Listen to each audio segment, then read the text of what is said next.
What's going on, everybody? My name's Violent, and I'm joined here with GregFPS. What's going on, Greg? What is going on, everyone? How are you doing? This is the Power Up Podcast, episode number 7. Last week, I was slammed with work. There was no time to even record. So we're back again, and this time we got a bunch of topics that I think you're going to enjoy. So be sure to subscribe to both our channels so you don't miss our podcast happening every single Sunday. And we're going to be trying to make this happen every single Sunday, but work got in the way last week. Moving forward into that, Greg, how's everything going on your channel this week? Everything's been going really well.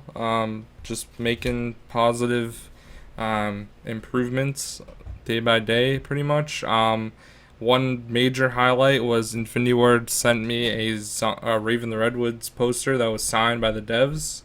So I Nice. might be getting invited to Infinity Ward for future DLCs, which I'm really stoked about.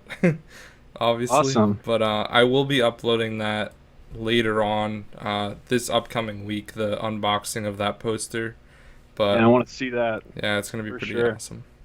Um, so we got quite a few topics here. This is going to be a little bit of a shorter podcast, but we got some things that's going to really pack a punch in this. So the first thing we're going to talk about is a new DLC 2 guest character. We do have a little bit of a teaser, and we think that Pam Grier is going to be the lady. So, Greg, do you want to talk about Pam Grier for just a Yeah, second? so Pam Grier is an actress. One of the major things that we drew from this, the thing that kind of gave it away per se, would be that Lee Ross follows her on Twitter. He only follows like 105 people, or something like that. So he doesn't follow a lot of people. And also, she took a picture with Jay Farrow, who plays Nice the pick, I believe. Ice Pick, yeah. So, I mean, that made perfect sense as well. And that tweet was actually deleted, like, pretty much right after. So you had to snag a quick shot of that the other day. So, definitely there is some suspicion that it is her. And it would make the most sense just because she's played a lot of roles in the 70s. A lot of the really cool roles that she played was like a prison breaking out scenario. There was a few of those. There was another one that had like Dracula or something, some sort of thing in there, which was really interesting as well. You've got like 15 movies here, Yeah, dude. yeah, I 15 to know. There's 70. there's so many. So I mean, she's definitely a seasoned veteran when it comes to being in movies. So I think that she'll add a cool twist to it if it is in fact her. But all like there is some suspicion that it could just be a troll as well. So what are your thoughts on that, Grizz? Well, I'm not sure about a troll, but we know that Treyarch does things in a very cryptic way. They'll post something, maybe delete it, give us hints, and we always got to take things as a sign. So maybe in fact Pam Grier is our character, and I think a lot of people are leaning towards that because tweet was deleted. Yeah, it's definitely possible. And from her movies that she was in, pretty much all of them, she had a huge afro. We know it's going to be Hmm. taking place in a New York City like subway area, or a city subway. We And know that Sally has an afro, but yeah, there's somebody else already voicing her character. exactly. So I don't think that it has much to do with that, but at the same time, Mhm. there is definitely a lot of suspicion as to the time period as well because Pam Grier has played other movies in different time periods where she still had the afro and all that stuff. Mhm. So it could be like Infinity Ward saying, well, they're going to think it's the 70s, so let's make it the 80s instead. Right. Honestly, I don't think they would do that, but I like the fact that they went from 80s to 90s and then possibly back to 70s. I hope that's the way that they're doing it, but we still don't know at this time the exact time period, but we'll be sure to let you guys know once we figure that out. I think it would set a good precedent because they're not going to be Going into the predictable. future. Yeah, exactly. Yeah. And so we'll link Pam Grier's IMDb profile in the description box below. If you guys want to go check out her movie list and all the films she's done, you can guys can kind of judge for yourself. But we think Yeah, it's going to be Pam Grier. So definitely. the next topic we got is Ghost and Skulls 2 was solved. Yes. And we finally have that done, and a little ghost icon is kind of rewarded in the bottom above your credits. And that's kind of the question right now that's out in the community. But the hype for Ghosts and Skulls 2, it's here. It's going to be here for just a little bit longer, and then it's going to die off. And Ghosts and Skulls 2 is just going to be like Ghosts and Skulls 1, a little bit of a thing, and then it kind of dissipates. So what do you think about Ghosts and Skulls 2 as an Easter egg? Okay, so overall, I think that it was a pretty good Easter egg. Surprisingly, it took a long time to find, so there are some people who believe that it wasn't even added in until it came out on Xbox, still, which I kind of have to give a little bit of credit to, because it did get solved the day that Xbox got it, like literally a couple hours after that. You think it wasn't activated until then? I think it's definitely possible, because Ghosts and Skulls 1 is not on the base game of Infinite Warfare. It like, if you play offline and you just get the game and put it in with no updates, it's not on the actual disc. So that definitely shows us that they've been implementing that as a DLC thing. And Let me ask you another question. There was a patch like the day before it was solved as well. It's true, there was. The other thing I got for you is that how many times do you activate a trap in a map anyway? Because the first step involved a certain amount of kills within those traps, and to get those odds anyways, for somebody to solve that just by an accident is pretty remarkable. Yeah, definitely. We knew that it had to do with traps, because Lee Ross did hint at that it was traps based. So when you look at the actual machine, 1992, it was the same exact thing with Ghosts and Skulls 1, only instead of using traps, you had to stand on the certain color of the dance floor within the arcade. So people thought that it was traps because there was nothing really like that. As far as the colors go, though, it didn't really make much sense. So that was definitely a little bit more difficult as far as that goes. So, I mean, Smart Guy was the first one to finish it. I was watching his stream, and he was, like, super hyped and everything. But another thing I want to talk about is, like, it was so hard co-op. Like, it is almost impossible co-op. Really? You have to do it solo, otherwise it's impossible. That's what I was trying it on. I never got the third skull, but just doing it solo up until then, I was still wasting a ton of rounds just on that second skull, just to get that to activate. So I think a lot of people were kind of stuck. A lot of people didn't really know the second step right away. Eventually, it was found out that you have to get the one on the actual machine to spawn, and then end that round, and then the next round you find it in the other 8 locations, I believe, or 7 locations. So, I mean, there was definitely a lot of confusion as to the second step, but honestly, I think the hype's pretty much died down for that. That's the thing with Infinite Warfare, man. Like, once the main Easter egg's solved, and I mean, it's pretty much the same with Treyarch maps too. Once the main Easter egg's found, then the hype for the map dies down. I give a lot of credit to the people who are still playing, trying to figure this out, but for me, it just wasn't something I was too interested in. And I'm also kind of disappointed that they didn't add in extra perks or a new perk. Lee Ross said there was going to be new perks, but I think he was just talking about the charms. So I would be more interested in a new perk coming into the map rather than charms. But the charms was definitely a cool idea. I wouldn't be opposed to it if they did it again, but I would like there to be like some sort of description of what it actually does, instead of having to like do mass amounts of testing in order to figure out what it actually does. So we've kind of hit a point, at least I'd say, in the zombies community where Infinite Warfare is flatlining until it gets the next DLC. Yeah. You would say. And then but we have this event that's going on right now called March Remastered. Yes. Which is very interesting, and it's primarily towards Modern Warfare Remastered, the DLC, the variety pack that came in. Yeah. So sorry, go ahead. We have a little bit of information to talk about, at least with this. There's the financial stats that I got pulled up from 2008. They did sell 1 million copies on the original COD 4 game, earning about $10 million, meaning that DLC 1 did cost $9 in 2008. $9.99 in 2008. And Modern Warfare Remastered, they're charging $14.99 for the variety pack on the new gen consoles, the next gen consoles in 2017. Yeah. Do you feel that that's unrealistic to charge another $5? Because I don't see that this even should be a controversy. Honestly, it includes 10 supply drops, and each supply drop costs $2, so there's another $20 right there worth of value.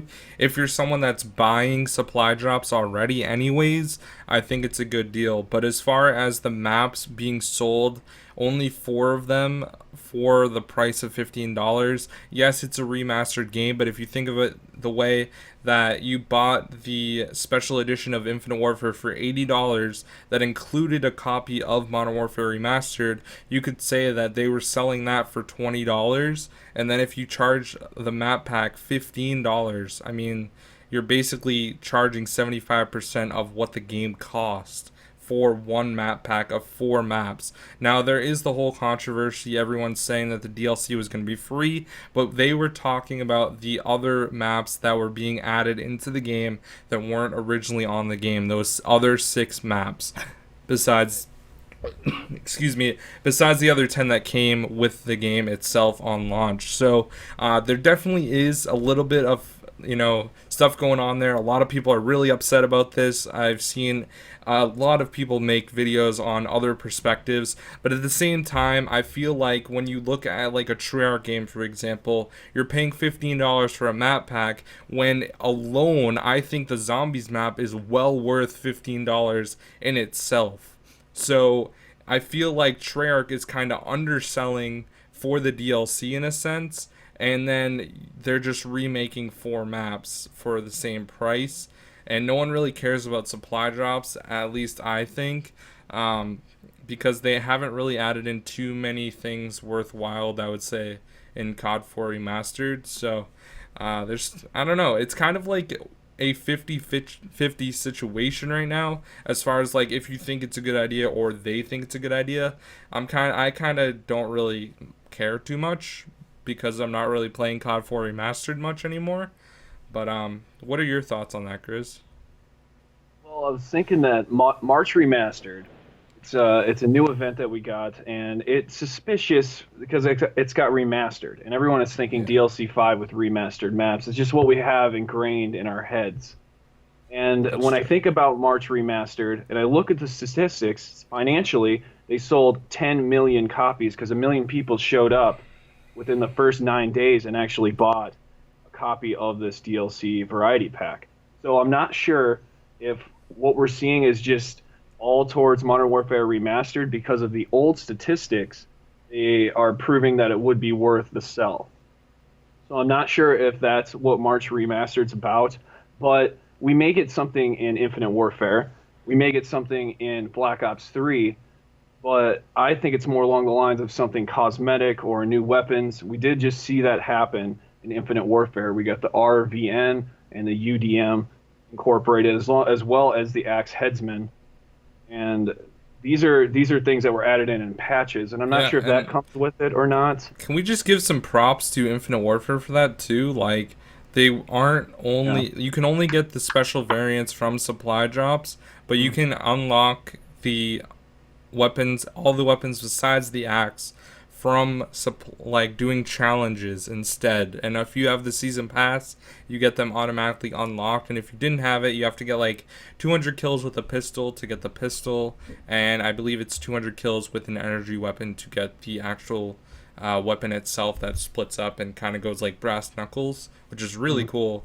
I saw some people using that, and that's already added into Zombies in Spaceland. Oh, it is fun. And Raven the Redwoods, which is cool. Yeah, so I think that was good. Survivalist Collection is pretty much where we've seen the axe. I mean, you may be locked on your screen when you're looking at it, but if you do have it unlocked, if you're one of the guys, if you, like for me, I got the triple play. That's pretty much how I unlocked it. But I've tested this. I do patch notes on my channel, and I found out that you cannot actually play this in Raven the Redwoods. It's not in the mystery wheel. So it's subject to one map, Zombies in Spaceland. I mean, there's suspicion that it may come back at some point, but you play it in multiplayer, no problem. Apply camo, you can equip it. But I'm curious, what do you think of the survival collection? Is there a point to this? I mean, some of the weapons are cool. I haven't really figured. I mean, I have a lot of them to be honest, but I Mhm. don't find them to be extremely useful. I whenever it comes to actually like setting which gun variant I want to use, I'm always going to use the one that's the most beneficial as far as like fire rate or ammo, like stockpile and stuff like that. I haven't looked at all the stats because some of them got moved out of the special edition ones that you can get. So, Mhm. but as far as like the Bosuko one, which is like the um I don't remember which gun it's called, but as soon as you go into the mountain and it's like the first gun you see there, that one gives you headshot damage no matter where you shoot it in the body, which is cool. So I mean, it all depends on what the actual gun is doing and if it's worth it. Uh, that Looks I'm like a not link really to sure of. Evo. I feel like they're just kind of making this as a scheme to get more people to want to get those guns, but at the same time they're moving other ones out, so it doesn't really make sense in that aspect, I guess. Right.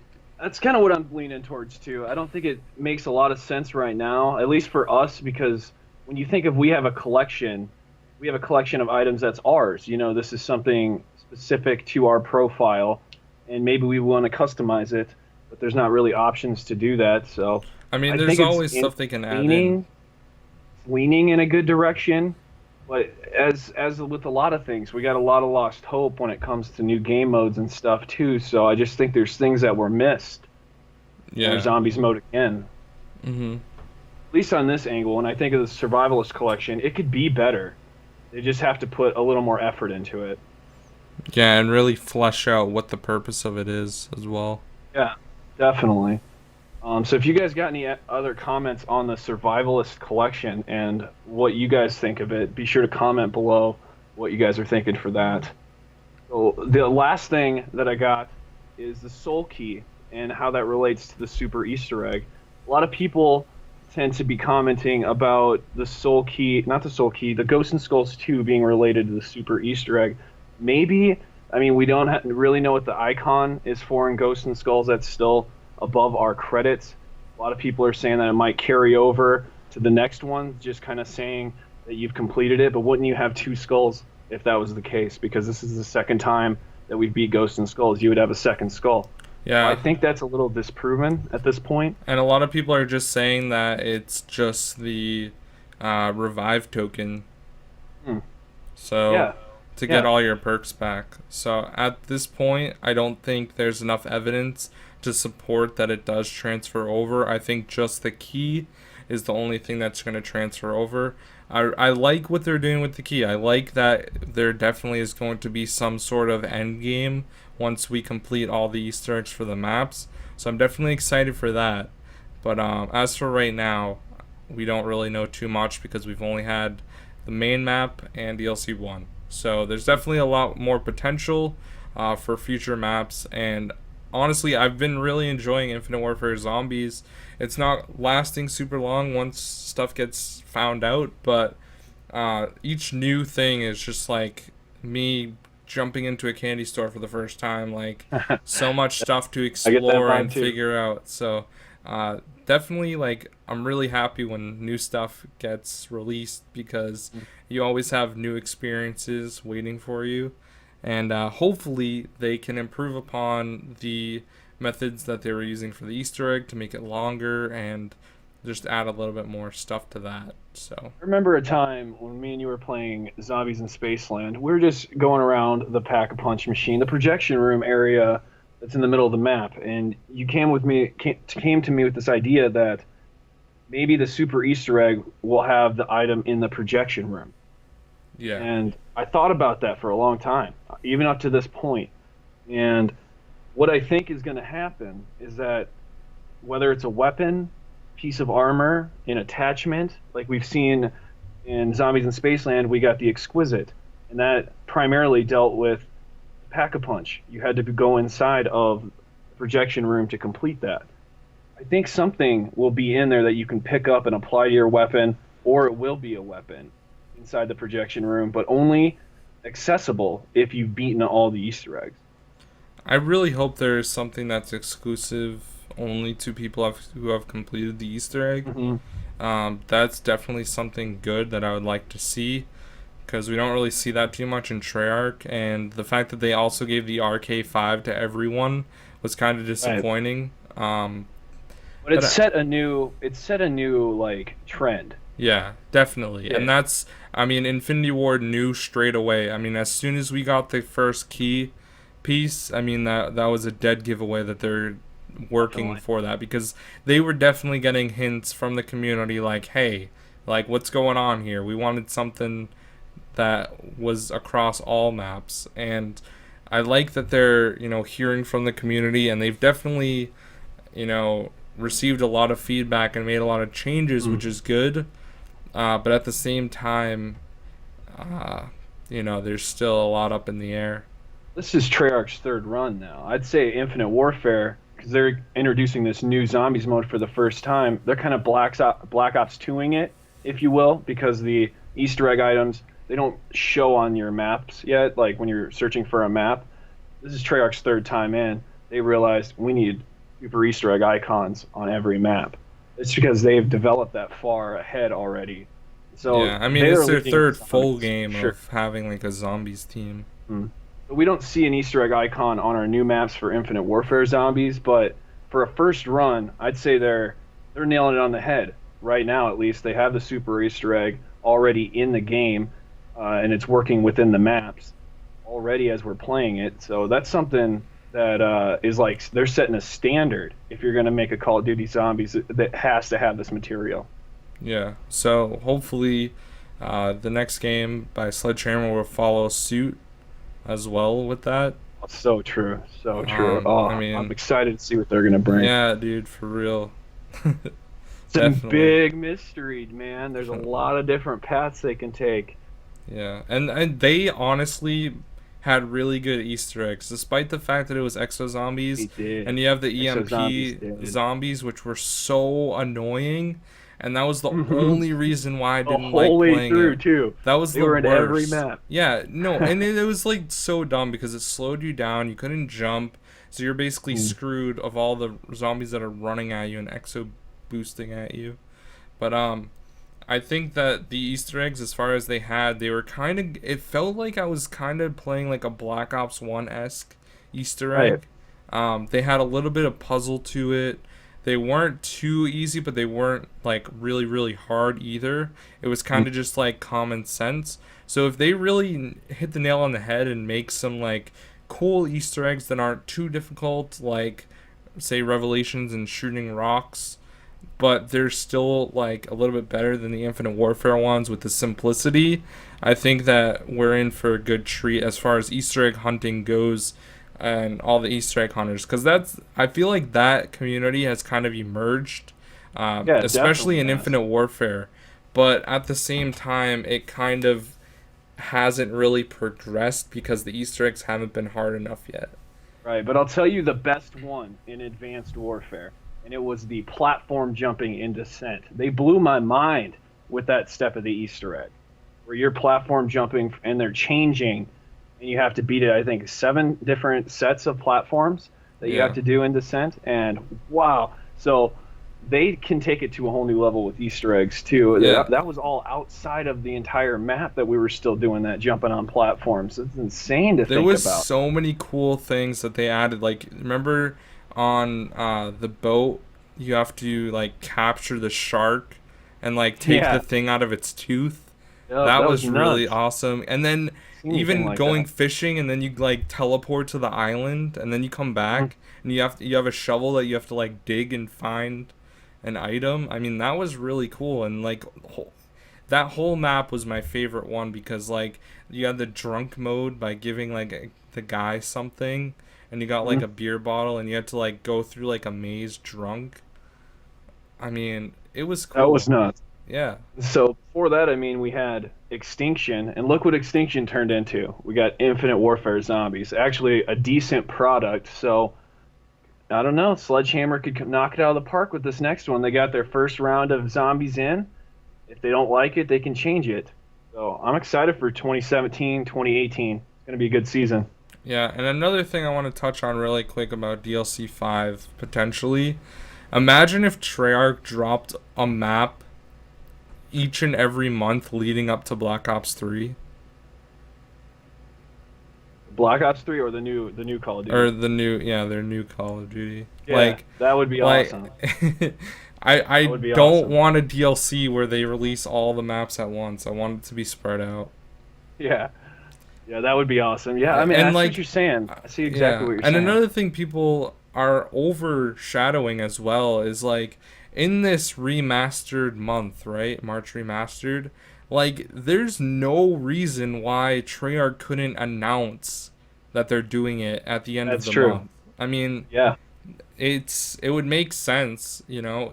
A lot of people are like, there's no way they're gonna release it in March. No, I don't expect it either. But at the same I time, think anyone does, it's but that's when they kind of. do it. I That's feel when they like always do that. They yeah, just shoot exactly. it out when you don't expect it. Yeah, but the thing is, like, they would totally kill the hype for Infinite Warfare because the Would. DLC is gonna probably be out. A lot of people are saying like April, the beginning of April, like the 4th. Um, but I think it's probably gonna be like the second or third week in April is when it's Mm. gonna come out for DLC 2 at least. So I'm kind of excited to see when it's going to happen, but man, we're in for a treat either way. So I like how you put it though. Like they do it every month or every other month. They're putting out a new map for what we would consider DLC 5. If we get it all at one time, yeah, it will completely drain the hype from Infinite Warfare Zombies because we'll be solving these maps for I mean, the entire even next 2 months. even one map that comes out, it would still drain it, honestly. If it's Mm. a good map, like if it's Mob, Ascension, Moon, or even Origins, like, dude, straight Damn. up drain. Because Damn, those are yeah. like the best maps ever made. Origins will be mic drop for real. Yeah. And you On know how next-gen much I love consoles. Mob too. I mean, and there's Oh, so yeah. much stuff they could do there because we still have no answers to the freaking blood vials, man. Breaking that cycle. I think Dude. that's what's coming next, man. So excited. If it happens. All right, you want to close us out here? I think we're coming to the end. Yeah, anyways, guys, thank you so much for watching this episode of the Power Up Podcast, the weekly series that me and Grizz do every single week. We didn't have a guest this week, but it's okay. We had some scheduling issues that were going on. We were trying to get Kevin Sherwood, and it kind of didn't work out. We might get him in the future, but we'll have to wait and see. But at the same time, if you guys have any suggestions for this podcast, or topics you'd like us to talk about or guests you'd like us to have, make sure to comment that down below, and we'll be sure to bring you guys another podcast episode next week, as long as the work schedules don't get in the way and our conflicting schedules, because we're literally fitting this in like right now between stuff we have going on. So anyways, guys, thank you so much for watching. I hope you enjoyed, and we will see you guys in the next episode next Sunday. Peace out, guys. Definitely. See you guys.